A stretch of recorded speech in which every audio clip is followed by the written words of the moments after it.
حضرت سیدنا ابو العباس عبداللہ بن عباس بن عبد المطلب رضی اللہ تعالی عنہم سے روایت ہے کہ تاجدار رسالت شمع بزم ہدایت سرکار صلی اللہ علیہ وآلہ وسلم اپنے رب عز و جل سے روایت کرتے ہوئے فرماتے ہیں، بے شک اللہ عز و جل نے نیکیاں اور برائیاں لکھ دیں، پھر انہیں بیان فرما دیا، بس جو کوئی نیکی کا ارادہ کرے لیکن اس پر عمل نہ کر سکے تو اللہ عز و جل اس کے نامہ اعمال میں ایک کامل نیکی کا ثواب لکھتا ہے، اور اگر ارادے کے ساتھ عمل بھی کر لے تو اللہ عز و جل 10 سے 700 گنا تک بلکہ اس سے بھی کئی گنا زیادہ نیکیوں کا ثواب لکھتا ہے، اور جب کوئی برائی کا ارادہ کرے لیکن پھر اس برائی سے باز آ جائے تو اللہ عز و جل اس کے لیے ایک کامل نیکی کا ثواب لکھتا ہے، اور اگر ارادے کے بعد برائی بھی کر لے تو اللہ عز و جل صرف ایک برائی لکھتا ہے۔ علامہ ابن بطار رحمۃ اللہ تعالی علیہ شرح بخاری میں حدیث پاک کے تحت فرماتے ہیں،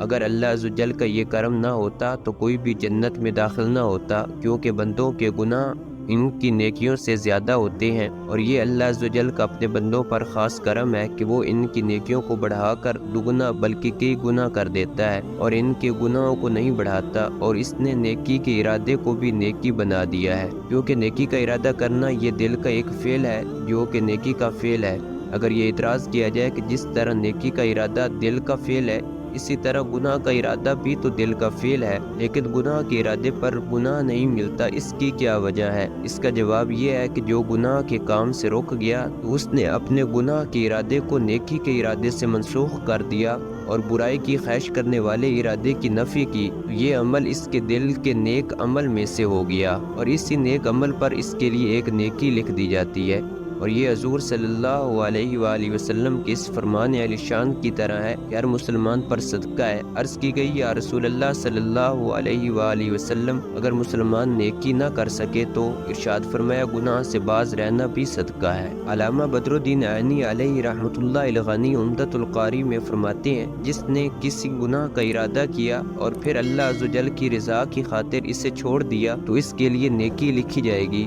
اور جس نے مجبوراً گناہ چھوڑا یعنی اس کے اور گناہ کے درمیان کوئی رکاوٹ آ گئی ہو تو ایسی صورت میں اس کے لیے نیکی نہیں لکھی جائے گی۔ منقول ہے کہ 2 بھائی تھے، ایک عابد دوسرا فاسق۔ عابد کی آرزو تھی کہ وہ شیطان کو دیکھے، چنانچہ ایک دن شیطان اس کے پاس انسانی شکل میں آیا اور کہا، افسوس، تو نے اپنی عمر کے 40 قیمتی سال نفس کو قید اور بدن کو مشقت میں ڈال کر ضائع کر دیے ہیں، اب کچھ عیش و عشرت کی زندگی گزار، اپنے نفسانی خواہشیں پوری کر کے کیف و سرور حاصل کر، کیونکہ ابھی تیری آدھی عمر باقی ہے، بعد میں توبہ کر کے عبادت و ریاضت اختیار کر لینا،